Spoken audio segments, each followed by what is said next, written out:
Little Toy Train Story, Bedtime Story for Kids. Today we have a book named Little Toy Train Story, Bedtime Story for Kids. I think they're so pretty. I hope you guys really enjoy it. I love it. Please give this video a like if you enjoy it, and don't forget to subscribe for more stories. Thank you, reading. So, here we go. Little Toy Train was a goods train. He had a shiny engine, 3 wagons, a cool van, and a bright red guard's van. Whenever he sped around his track in one corner of the playroom, he called out gaily, "Chug, chug." His bell tinkled merrily as he raced over the familiar route. First, there was the tiny village with its stations and shops, its houses and trees and church. Then there was a high hill that he chugged up ever so slowly but whizzed down, lickety-split. Next was the long, dark mountain tunnel and the bridge which spanned the glassy blue lake. And he was back at the village station. One day, after many trips around the track, Little Toy Train said sadly, "It's always the same. Every time I chug up the hill, I whiz down it. Every time I whiz down the hill, I go through the tunnel. Every time I come out of the tunnel, I cross the bridge. Then I'm here again at the station. I wish I could do something different just once." His wish did not come true, at least not then.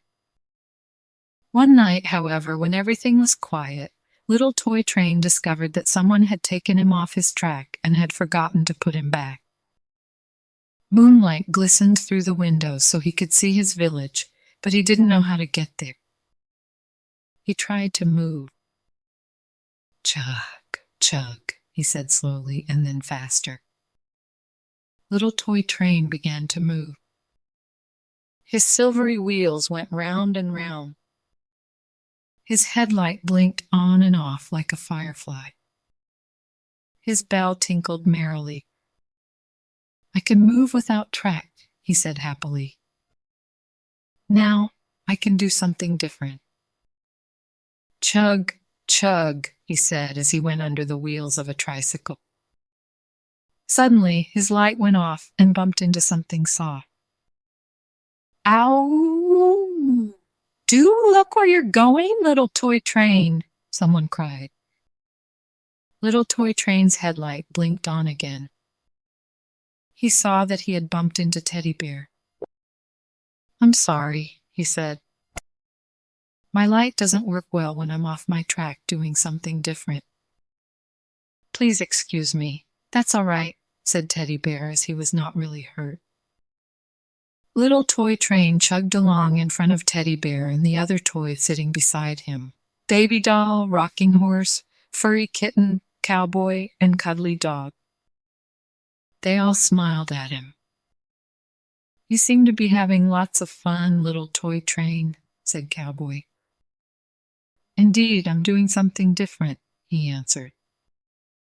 "How about giving me a ride?" asked Cowboy. "I'll sit on top of your guard's van and pretend I'm riding a horse." "All right," said Little Toy Train. With Cowboy on his guard's van, Little Toy Train raced across the floor. Suddenly, there was a big round object in front of him, a red rubber ball. He knew he would never be able to stop in time to avoid an accident. But when he crashed into the ball, a very funny thing happened. The ball just rolled away. It was so funny that Little Toy Train did it again and again. "This is more fun than horse riding," exclaimed Cowboy. When Little Toy Train rammed into the ball again, Cowboy laughed so much that he fell off the van. He decided that he had had enough riding, so Little Toy Train went on alone. He chugged past some toy soldiers and a drum, past a doll's house and an airplane. He was enjoying himself so much that he didn't realize that his headlight was out again. He didn't realize until he discovered he could see nothing at all. Even the moonlight was gone. He had zoomed into a toy tent. "I'm lost," he said. He went round and round, trying to find a way out, but without a light, it was impossible to see anything. Suddenly, someone rubbed against him. It frightened him. He asked for help. "Don't be scared, little toy train. I'm Furry Kitten. With my green eyes, I can see in the dark. I'll help you. Let me hook my tail into your bumper and I'll pull you out." And sure enough, Furry Kitten did that. He pulled little toy train back to the very spot where his night's adventure had started. Later that day, after someone had put him back, little toy train again chugged up and down the hill, through the tunnel, across the bridge, and through the village to the station. Now his bell tinkled more merrily, and his chug-chug sounded happier than it ever had before. Little toy train's wish had come true. He had done something different. The end. Good job, friends. Thank you so much for reading with me. Bye, I'll see you next time.